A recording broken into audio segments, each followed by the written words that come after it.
அண்மை செய்தியை பார்த்துக் கொண்டிருக்கிறோம். பயிர்க்கடன் தள்ளுபடி என்ற திமுக தேர்தல் வாக்குறுதியை ஏன் நிறைவேற்றவில்லை என்று கேள்வி எழுப்பியிருக்கும் அண்ணாமலை, பயிர்க்கடன் தள்ளுபடி விவகாரத்தில் அமைச்சர் பெரிய கருப்பன் கூசாமல் பொய் சொல்கிறார் என்று கண்டனம் தெரிவித்திருக்கிறார். இதுகுறித்த கூடுதல் விவரங்களோடு இணைகிறார் எமது செய்தியாளர் ராஜகுமரன். வணக்கம் ராஜகுமரன், உங்களிடம் இருக்கும் தகவல்களை பகிர்ந்து கொள்ளுங்கள்.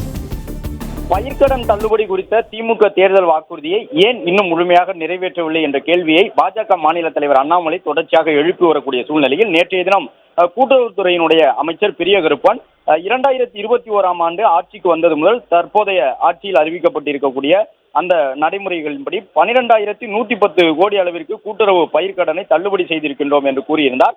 அதனை குறிப்பிட்டிருக்கக்கூடிய அண்ணாமலை, தமிழக அரசு வெளியிட்டிருக்கக்கூடிய கொள்கை குறிப்பிலேயே கடந்த 2021 முதல் 2024 வரை தள்ளுபடி செய்யப்பட்ட கூட்டுறவு பயிர்க்கடன் 4,455 கோடி மற்றும் நிலுவையில் இருக்கக்கூடிய கடனுக்கான வட்டி தொகை 1,430 கோடி என்று கூறப்பட்டிருக்கின்றது.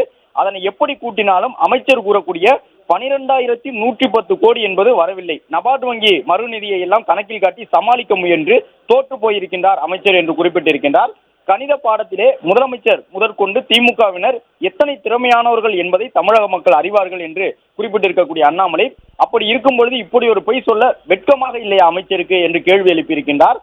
நகைக்கடன், கல்விக்கடன், பயிர்க்கடன் உட்பட அனைத்தையும் தள்ளுபடி செய்வோம் என்று பொய்யான வாக்குறுதி கொடுத்து பொதுமக்களை கடனாளியாக்கிவிட்டு ஆட்சிக்கு வந்த பின்னர் கண்டுடைப்புக்காக சிறிய அளவில் தள்ளுபடி செய்து மக்களை ஏமாற்றுவதை கேள்வி கேட்டால் அமைச்சர்களுக்கு கோபம் வருவது ஏன் என்றும் அண்ணாமலை கேள்வி எழுப்பியிருக்கின்றார்.